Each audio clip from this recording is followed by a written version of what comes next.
Guys, good morning. So welcome back to my YouTube channel. This is Otoboyson. So ngayon guys, magre-repair tayo nitong kickstart ng Rossi Chariot. Yan, 175 Rossi Chariot passenger. So ang issue nito guys ay naputol yung kickstart, putol. So ang ginawa natin dito, dahil itong shafting niya, ay hanggang dito lang guys. Yan, yung shafting na yan hanggang dito lang. So kaya laging napuputol or mabilis maputol or mabilis malustred, dahil yung shafting dito hanggang dito lang, kalagitnaan. So simula dito sa gitna hanggang dito walang laman yan.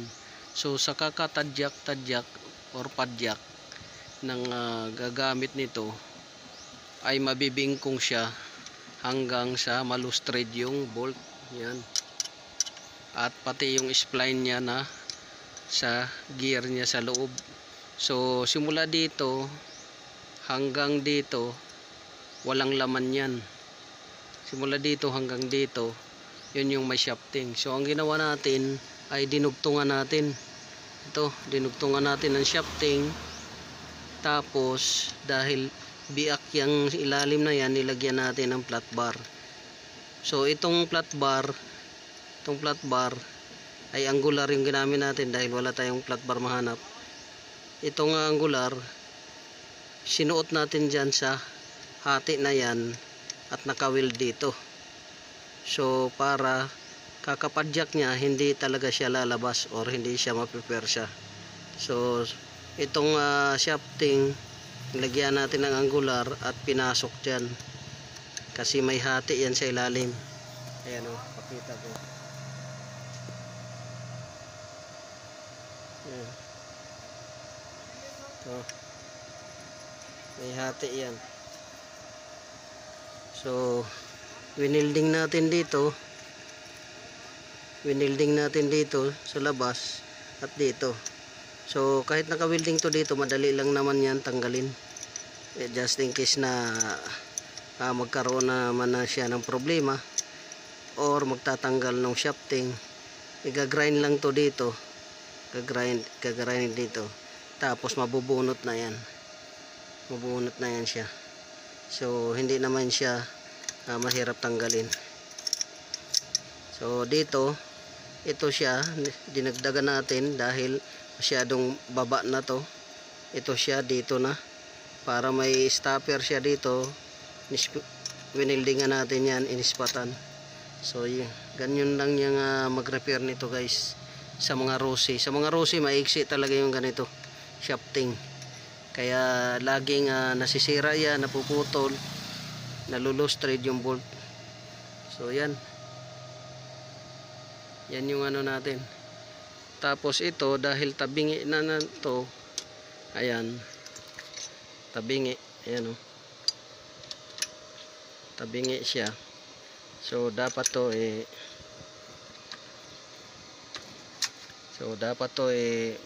maganda ang nito. Ayan, tumabingi siya. So ngayon mataas na, hindi na siya tabingi. So yan yung so inispatan natin dito, dagdagan pa natin yan dyan para hindi talaga siya mapupudpud ng basta-basta. So yun guys, antayin nyo lang na matapos to. So ayan na guys, umandar na siya. So napapadyakan na natin. So ito,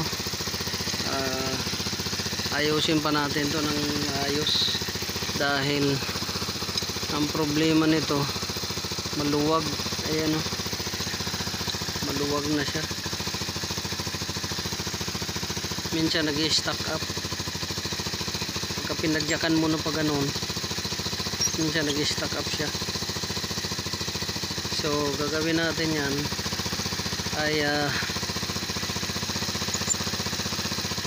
lalagyan natin siguro dito pa ng welding. I-stack up siya guys. So ayan na. mandar na siya. Yan. So yan yung ginawa natin, oh. Inispatan na natin dyan kasama to sa extension natin na shafting. Ito inispatan natin dyan para di gumalaw, tapos dito para di rin gumalaw. So isa inispat natin shafting, dalawa, tapos ito sa flat bar naman to, ito. Tapos mayroon din dito sa kabila. Yan, bali isa sa tuktok, dalawa gilid, tatlo sa gilid. Tapos sa flat bar, ayan, sa gilid, tsaka dito, bali 5. Isa sa tuktok, isa sa tagiliran, isa kabila, tapos tagi-isa sa kapilang flat bar niya. So yan, mandar na siya. Tapos may kuryente na rin.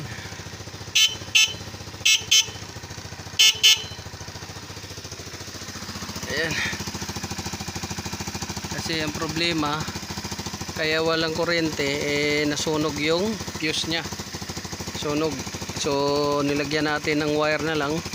Splice natin ng wire dahil wala tayong peanut fuse.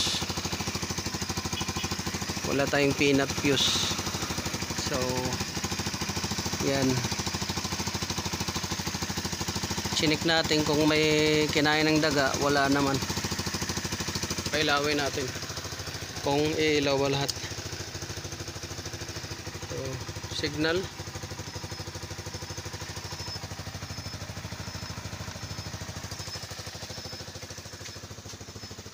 wala dito kundi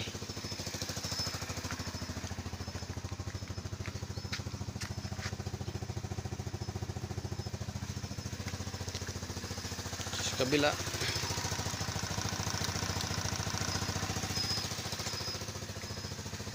Ayan.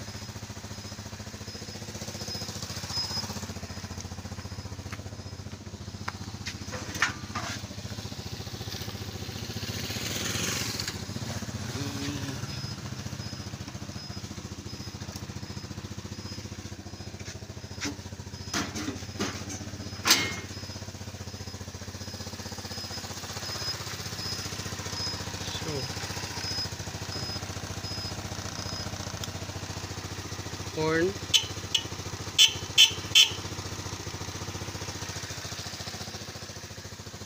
wala sa headlight, hindi.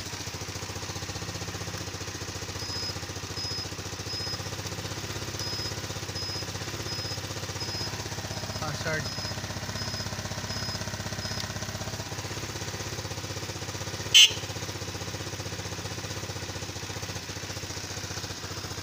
sa lights, walang headlight.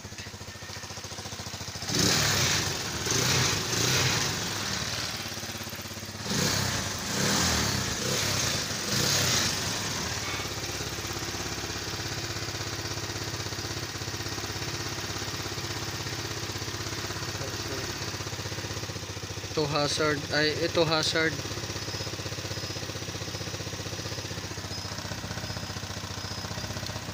Tapos ito horn. Ito naman sa signal. Ito sa light.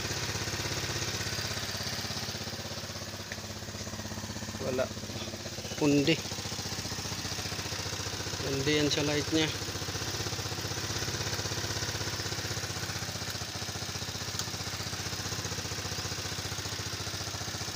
So, yun. Okay na guys. So this is automation. So ganyan lang repair ng kickstart ng Rossi 175 Chariot. Dahil nga dito lang yung shafting nya, ginawa natin, dinugtungan natin yung shafting. Tapos winilding na lang natin dito dahil loose thread na yung thread nitong kickstart assembly. Loose thread na. Dalawa yan pero loose thread, puro loose thread. So wala naman tayong panghantap na ganyang size at saka bolt na available. Ginawa natin ito na. Ilagyan na lang natin ng ano. So yun, tapos na tayo dito.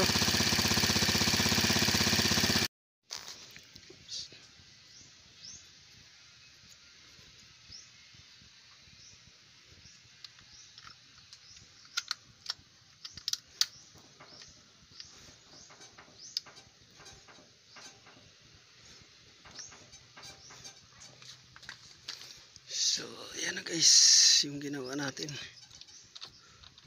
So dinublihan pa talaga natin dito, dalawang bolt, nakatusok yan para di talaga gumulaw.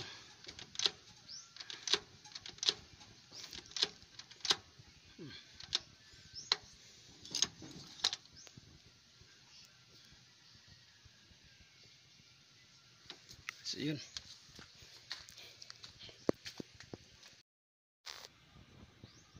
Hello guys, good morning. So welcome back to my YouTube channel. This is Utoboy Son. So ngayon guys,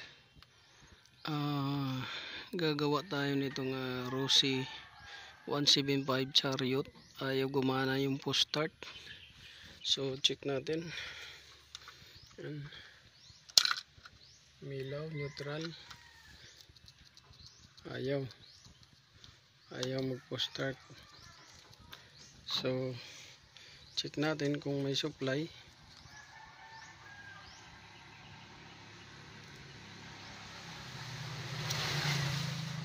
Check natin kung may supply siya.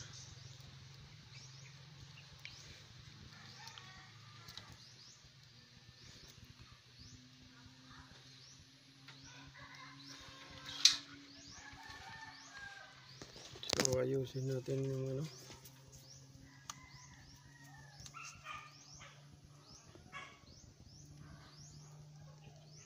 So yan, may supply siya dito.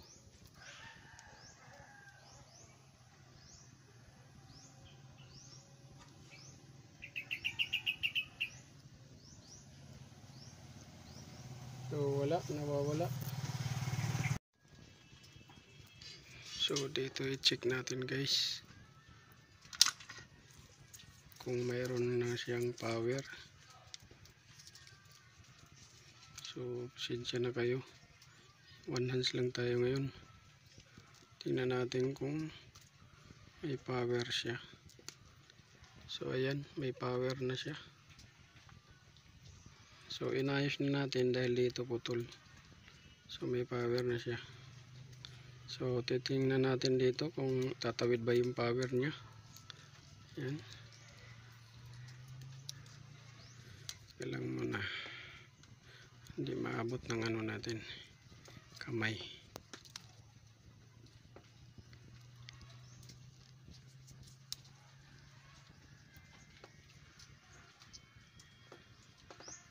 So yan.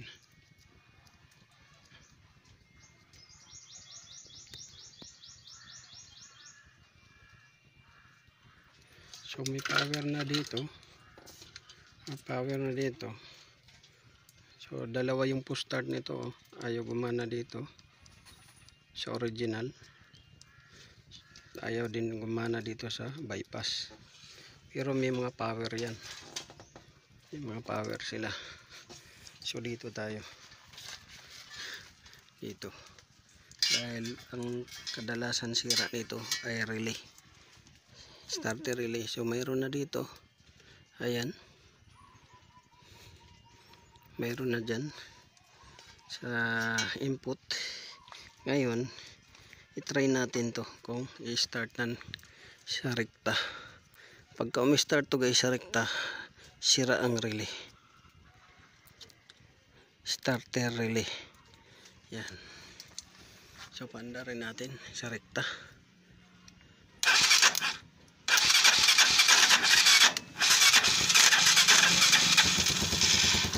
Ayan. So mandar siya sa rekta. So sira yung relay.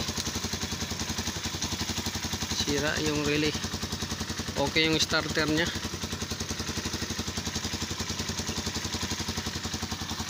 gumagana yung starter niya. So itong starter kasi na to guys, ay ni-repair ko na to. Pinalitan ko na to ng carbon brush. Pinalitan ko ng carbon brush, tapos yung winding nito sinulda ko uli dahil loose na yung winding. So sinulda tapos pinalitan ng carbon brush. So yan, mandar siya sa rekta. Dito chinik na natin to kanina. Mayroon naman ano siya, papasok input galing sa susian patungo dito. Yan, input galing sa susian at saka galing sa push start. So ayaw mandar, so sira tong relay na to, starter relay, sira siya. Ngayon para ma-check natin, nirektahan natin. So okay naman yung ano, starter okay, linya okay, ang starter relay lang may problema. So ang gagawin natin dyan ay i-bypass na lang natin yung push start, pero lalagyan natin ng fuse, hindi na natin padaanin sa starter relay. Yan na lang yung remedyo natin. So yun, sundan nyo lang guys. Yan na lang ang gagawin nating remedy, dahil wala tayong mabili ngayong relay nito at gagamitin na yung unit. So yun, gagawa tayo ng linya dito patungo doon sa taas, tapos lagyan natin ng fuse para in case na mag short ay puputok lang yung fuse. So yun,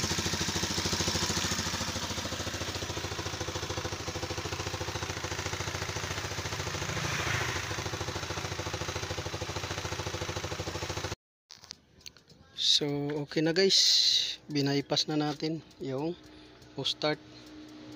So pandarin natin, try natin.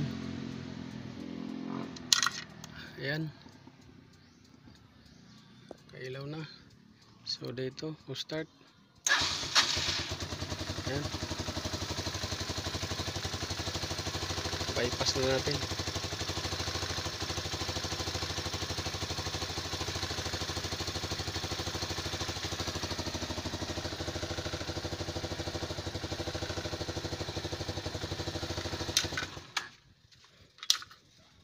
So dito hindi natin to pinagana, isa, ito lang.